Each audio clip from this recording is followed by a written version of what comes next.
The blank timeline is where every reel begins. Your dance, your recipe, your you will not believe what happened today story.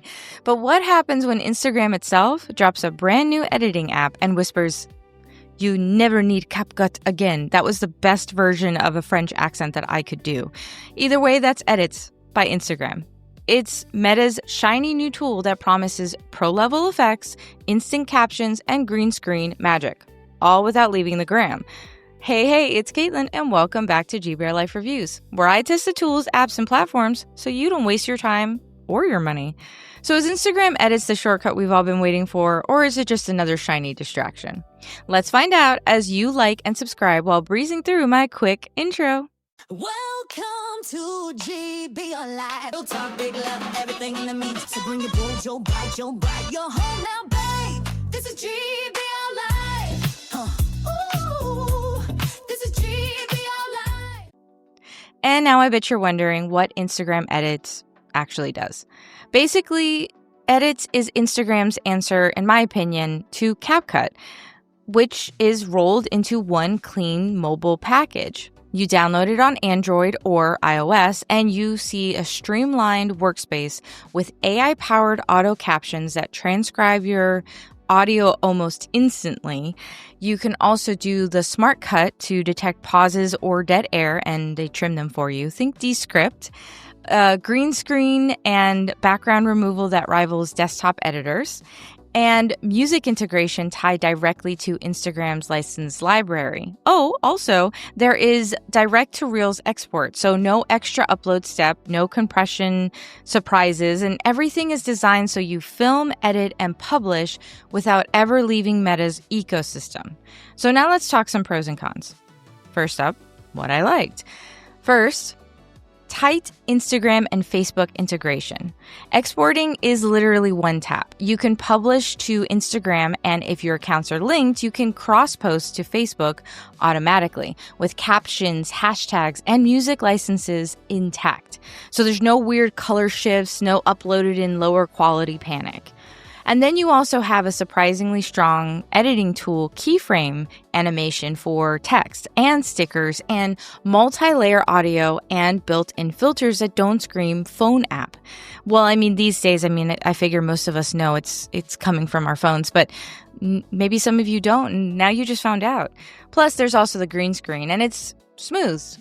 Well, smooth enough for comedy skits or product demos, at least. And then you have AI convenience. How do you think those auto captions happen? And in my world, that's always welcomed, especially with like the SmartCut trims, where you get rid of those filler words and long pauses, making talking head videos painless for some of us who like to ramble. I don't know who that could be. Me? Either way, this is not all perfect. There are some issues here. So let's talk about what I didn't like. Early version bugs, because there's always something, right? And it does seem to be different for everyone, whatever the bugs that they're running into. I was reading reviews and looking into it myself, and I've seen that people have complained about having a harder time getting the video they want selected from their phone, or it gets stuck at rendering and having to force quit. So this is not seamless every time. Doesn't mean they have this issue all the time, but here and there, one time can be enough to make you go, ugh! And there's limited advanced effects. This is where apps like CapCut still win, because CapCut has that motion tracking and advanced transitions and just a ton of options that make you feel like your video is something that you would stop the scroll for. And if you're a pro editor wanting, say, After Effects level control, Edits is going to feel very basic. Plus, you are locked to Meta accounts. In other words, you must log in to Instagram. No anonymous edits and exporting a file without posting. It all requires an extra tap. And then there's that data question, because it is Meta. So analytics and privacy concerns do linger. And every clip, every caption, just assume it's feeding the algorithm and money and lots of other things. That's the Y-Files. Go check that out. No, I have no affiliation with the Y-Files, but I do like the show. Now, I'm sure you're also wondering, on this front if you can cross-platform share and schedule. And this isn't a good or a bad thing, but where edits is right now, you can one-tap publish to Instagram and share to Facebook, like I mentioned, and you can save the content to your device. And it will give you a clean MP4, so you can basically use that MP4 without a watermark. You can use it anywhere. Just upload it wherever else you want. But that doesn't mean it's not in the data. So, other locations may still know that it came from edits, which is fine. I wouldn't stop using it just because they know that. But for scheduling, that's going to stay the same for wherever you already do that. If you schedule, keep doing it how you do that. If you don't schedule, great, keep posting immediately.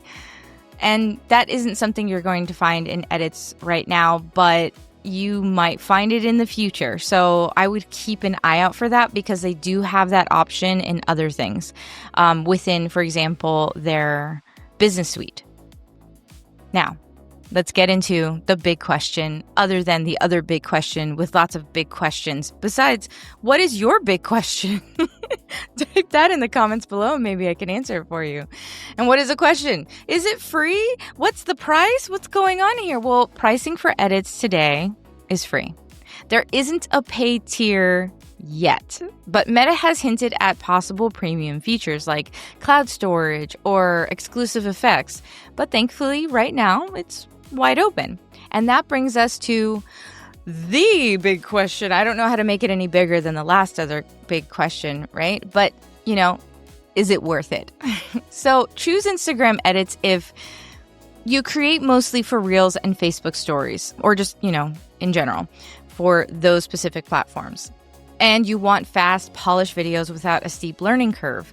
Also, if you love the idea of AI-assisted captions and SmartCut, although I wouldn't rely on it for specifically that because there's a lot of tools for that. But if you're interested, in addition to having your primary use within those platforms, then consider it. It does have that reliable cross-posting to Facebook built right in. And I think that's something that people are kind of looking for. That's similar with CapCut and TikTok because TikTok made CapCut. And if you don't want any of that, or you are needing something a little more advanced and you want to primarily publish to YouTube or TikTok and you don't want to double edit, I would say don't use it. So it's more for people who are heavy into Facebook and Instagram and still pretty basic, and go ahead, use it if you really want to, but there's other tools out there if you are not a Facebook, Instagram person. Which is why when going into the GBRLIFE rating, we finally got here with all of that rambling. This is why it's so important to have the, getting rid of the, that I like to do in my rambling. But the GBRLIFE rating here is a 3.5 out of 5. Because it is polished, it's fast, it's free, but it's basic, in my opinion. But look, if they update the effects and fix the hiccups, CapCut might need to get worried because it does have that seamless transition. And, I would say that that's a pretty big deal. And you can get that video downloaded pretty quickly and onto another app also very quickly. So if they add better effects to this and fix, some of the hiccups, this really could be a great deal. So I would at least check it out to see if it's something that could work for you. So would you ditch CapCut for a first-party Instagram editor? Or is this just Meta's latest attempt to keep you inside the walled garden? It is a walled garden. You can't tell me any different. Drop your thoughts in the comments below. And that's it for this week's review. But if you want more like this, check out the GBRLIFE Reviews Unfiltered Opinions playlist. And of course, like and subscribe so you never miss another GBRLIFE review. And if you're curious about the creative side of AI, because clearly I love AI, I did already talk about how much I love AI, check out last week's deep dive on Adobe FIrefly. Link above and at the end of this video. Either way, with all of my content on GBRLIFE.com and fabulous Mama Koala clothing line, which is not just koalas, it is a family-friendly clothing line, so if you are looking for some new clothes, go check out mamakoala.com. But either way, you do not have to be without GBRLIFE in your life. I'll see you next week. Bye!